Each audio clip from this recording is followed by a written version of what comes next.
Bonjour, nous sommes aujourd'hui le 30 juillet 2019. Sur le mois, les marchés émergents montent d'environ 1,5% en euros, en ligne avec les marchés européens, et néanmoins en deçà du marché américain qui fait encore un plus haut historique. Les perspectives de baisse des taux aux États-Unis, la baisse du dollar et bien sûr la baisse des taux dans de nombreux pays émergents contribuent à la bonne tenue des marchés au cours du mois. Néanmoins, les flux restent négatifs, environ 25 milliards de sorties depuis presque 2 mois et demi maintenant. Malgré la détente amorcée à Osaka le mois dernier, les investisseurs internationaux restent toujours inquiets sur les relations internationales et notamment sur les relations sino-américaines.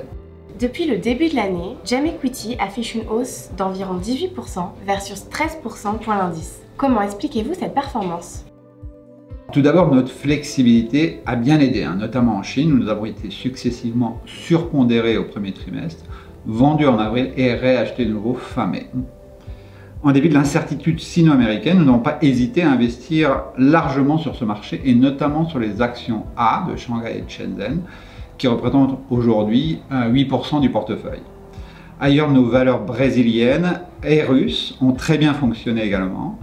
Et notre position prudente sur l'Inde a contribué positivement. Le Brésil continue de surperformer, qu'en pensez-vous ?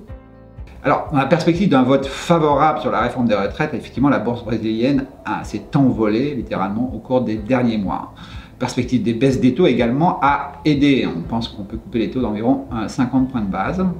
Pour notre part, nous avons commencé quand même à réduire notre position qui était très surpondérée. Nous sommes donc passés de 12,5, 13 à 10% aujourd'hui d'exposition à ce marché.